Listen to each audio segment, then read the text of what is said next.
నమస్తే, welcome to Suman TV. నేను మీ విష్ణు.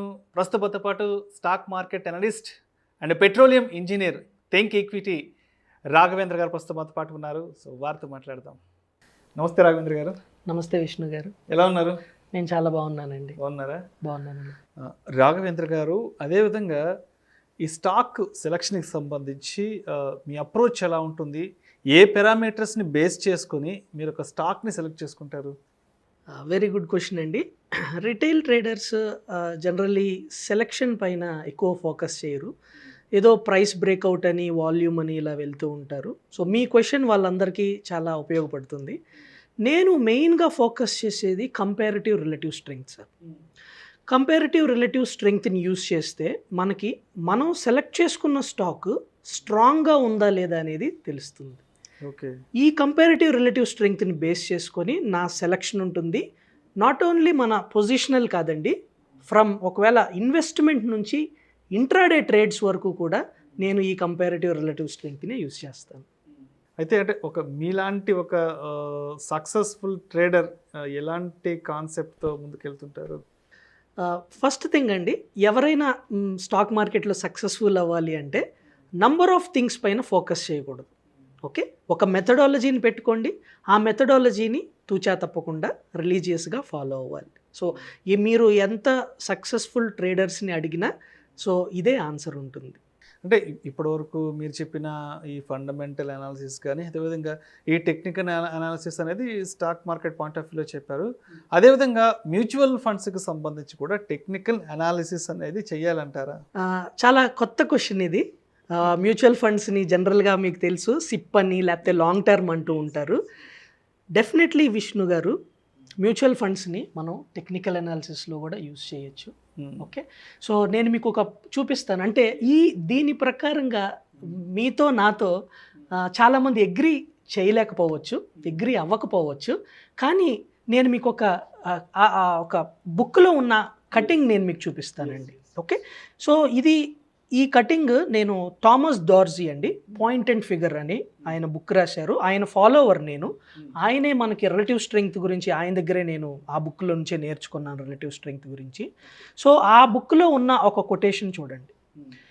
ఇక్కడ మీకు అండర్లైన్ చేసింది కనిపిస్తుంది కదండి. In 1997 we began to develop database of mutual fund charts. ఇవాళ 16,000 మ్యూచువల్ ఫండ్ చార్ట్స్ ఉన్నాయి. మెనీ ఇన్వెస్టర్స్ అనేవాళ్ళు మనకి అగ్రీ చేయరు మ్యూచువల్ ఫండ్స్లో కూడా టెక్నికల్ అనాలిసిస్ యూస్ చేయొచ్చా అనేది. ఆయన ఈ బుక్లో చెప్పారండి. 1997 యుఎస్ఏ మార్కెట్స్లో అప్పుడే వాళ్ళు టెక్నికల్ అనాలిసిస్ యూస్ చేశారు మ్యూచువల్ ఫండ్స్లో. అంటే 25 years మనం వెనుకున్నాము అనటంలో అతిశయోక్తి లేదు. ఇది కూడా మనకి ఇవాళకి కూడా మనం ఆర్గ్యూ చేస్తాం, టెక్నికల్ అనాలిసిస్ దీనికి యూజ్ చేయకూడదు, దానికి యూజ్ చేయకూడదు అని. 25 years బ్యాకే వాళ్ళు అక్కడ యూజ్ చేస్తున్నారు. ఎప్పుడు కూడా మన ట్రేడింగ్లో కానివ్వండి, మన ఇన్వెస్ట్మెంట్ జర్నీలో ఓపెన్ మైండ్ అనేది ఇంపార్టెంట్ అండి. బయాస్గా ఉండకూడదు. సో బయాస్ ఉంటే ఏంటంటే మనం దాని వైపు వెళ్ళం. ఇలాగ మన ఓపెన్ మైండ్ ఉంటే ఇలాంటి ఇన్పుట్స్ అన్నిటినీ మనం తీసుకోగలుగుతాం. సో ఇప్పుడు మీకు నేను కొన్ని చార్ట్స్ చూపిస్తాను సార్, ఎక్కడైతే మనం టెక్నికల్ అనాలిసిస్ యూస్ చేసామనేది. ఇది మీకు చార్ట్ స్క్రీన్ పైన కనిపిస్తుంది. ఇది పాయింట్ అండ్ ఫిగర్ చార్ట్ అండి. నేను దీని గురించి కూడా ఎక్స్ప్లెయిన్ చేస్తాను మీకు వివరంగా. ఇది ఐసిఐసిఐ ప్రూ కమోడిటీస్ ఫండ్ అండి. ఎప్పుడైతే మన రిలేటివ్ స్ట్రెంగ్త్ అనాలిసిస్లో మెటల్స్, కమోడిటీస్ అవుట్ పర్ఫార్మ్ చేస్తాయని మనకు అర్థమైందో అప్పుడు మనం వెళ్ళి ఈ మ్యూచువల్ ఫండ్లో కూడా ఇన్వెస్ట్మెంట్ చేసామండి. మీరు ఇక్కడ చూడొచ్చు లెఫ్ట్లో అప్పుడు ఉన్నది 11.5 అండి. 11.5 మీరు డేట్ చూడొచ్చు. ఇది మే 19, 2020. ఇవాళ ఆఫ్టర్ 1 year, 2 months, 3 months ఇది ఎగ్జాక్ట్గా డబల్లో ఉందండి. 23, 24 మధ్యలో ఉంది. అంటే టెక్నికల్ అనాలిసిస్ యూస్ చేసి ఒక మ్యూచువల్ ఫండ్లో మనం ఇన్వెస్ట్ చేసినట్లయితే ఇవాళకి మనకి 100% రిటర్న్స్. దీంతోపాటు నేను మరిన్ని చార్ట్స్ మీకు చూపిస్తాను సార్. ఓకే, ఇది హేకినేషి మెథడ్స్. నేను మీకు చెప్పాను, నేను హేకినేషి, రెన్కో, పాయింట్ అండ్ ఫిగర్ పైన, నాయిస్లెస్ చార్ట్స్ పైన నా ఫోకస్ అనేది ఉంటుంది. ఇక్కడ ఇది చూడండి మీరు, ఎప్పుడైతే 2 క్యాండిల్స్ ఫార్మ్ అవుతున్నాయో అది ఎంట్రీస్ అండి, ఎక్కడైతే 2 బేరిష్ క్యాండిల్స్ ఫార్మ్ అవుతున్నాయో అది ఎగ్జిట్. ఓకే, ఇది మ్యూచువల్ ఫండ్ అండి, axis mid cap fund. Next ఈ ఫండ్ చూడండి, ఐసిఐసిఐ ప్రుడెన్షియల్ మ్యాక్సిమర్ ఫండ్. ఓకే, ఇక్కడ కేవలం అదే స్ట్రాటజీ, ఇక్కడ మన ఎంట్రీస్, ఇక్కడ ఎగ్జిట్స్, మరలా మనం ఇక్కడ మళ్ళీ ఎంట్రీస్ తీసుకోవచ్చు. ఓకే రైట్ అండి. సో ఇది ఒక ఫండ్ అండి, కోటక్ ఇన్ఫ్రాస్ట్రక్చర్ ఫండ్. ఇక్కడ చూడండి 2 బుల్లిష్ గ్రీన్ క్యాండిల్స్ ఎప్పుడైతే ఫార్మ్ అయినాయో అక్కడ మనం ఎంట్రీస్ తీసుకుంటున్నాం, 2 రెడ్ క్యాండిల్స్ ఎక్కడైతే ఫార్మ్ అవుతున్నాయో ఎగ్జిట్ తీసుకుంటున్నాం, మరలా ఇక్కడ ఎంట్రీస్ అండి, మరలా ఇక్కడ ఎగ్జిట్స్ అండి, మరలా ఇక్కడ ఎంట్రీస్. సో ప్రాసెస్ అనేది మనం అన్నిటికీ యూస్ చేయొచ్చు, అది మ్యూచువల్ ఫండ్స్ అయినా, స్టాక్ ఇన్వెస్ట్మెంట్స్ అయినా, ట్రేడింగ్ అయినా, ఇంట్రాడే ట్రేడింగ్ అయినా.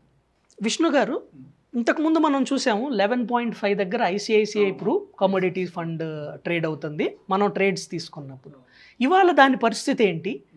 మనం 2 days బ్యాక్ మనకి మెటల్ సెక్టర్లో ఫాల్ వచ్చింది, అలాంటప్పుడు మన అనాలిసిస్ ఎగ్జిట్ చూపించిందా అనే విషయాలు నేను మీకు ఇప్పుడు లైవ్గా ఎక్కడ ట్రేడ్ అవుతుందో చూపిస్తాను. రైట్ అండి.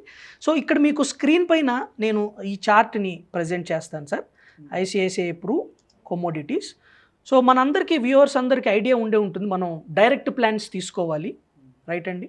అండ్ ఇక్కడ సెట్టింగ్స్ ప్రకారం నేను మీకు చూపిస్తాను సార్. ఇప్పుడు మీకు లెఫ్ట్ సైడ్ కార్నర్లో మీరు కనుక చూసినట్లయితే 24.19 ఉంది, మీకు కనిపించిందా అండి? 24.19. ఇంతకుముందు మనం చూసింది 11 దగ్గర.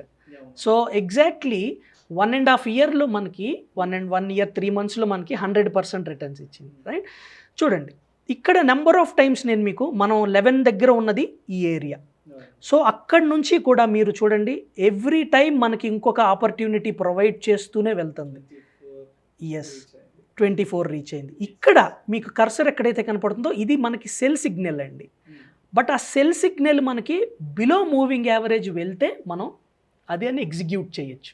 సో మొన్నటి మార్కెట్ ఫాల్లో కూడా ఇక్కడ మనకి 5.5% మనకి మెటల్స్ ఫాల్ అయినప్పుడు కూడా మనకి ఇక్కడ ఎగ్జిట్ అనేది రాలేదు. సో బ్యూటిఫుల్లీ ఏ సిస్టమ్ని మీరు యూస్ చేసినా అన్ని దాంట్లోకి మీరు దాన్ని యూస్ చేయొచ్చండి, అదే నేను ఫాలో అయ్యేది. ఇక్కడ ఒక విషయం చెప్తాను విష్ణు గారు, ఇంట్రాడేకి ఒక స్ట్రాటజీ నేర్చుకొని, ఓకే, ఆప్షన్స్కి ఒక స్ట్రాటజీ, ఆప్షన్ సెల్లింగ్కి ఒక స్ట్రాటజీ, ఇన్వెస్ట్మెంట్కి ఒక స్ట్రాటజీ, ఇలా కాదు ఒక్కటే స్ట్రాటజీని చిన్న చిన్న మార్పులు చేసుకుంటూ అన్నిటికీ యూస్ చేయగలిగితే మనకి స్ట్రెంగ్త్ వస్తుంది, పట్టు లభిస్తుంది. ఏ మార్కెట్ సిచ్యువేషన్లో ఏం చేయాలి అనేది మనకి రోడ్ మ్యాప్ క్లియర్గా ఉంటుంది. థ్యాంక్ యూ అండి, థ్యాంక్ యూ సో మచ్. ఎందుకంటే చార్ట్స్ అంతా కూడా చాలా రియల్ టైమ్గా లైవ్లీగా ప్రతి ఒక్కటి ల్యాప్టాప్లో ఎక్స్ప్లెయిన్ చేశారు సార్. థ్యాంక్ యూ అండి, thank you so much Raghavendra గారు. థ్యాంక్ యూ విష్ణు గారు.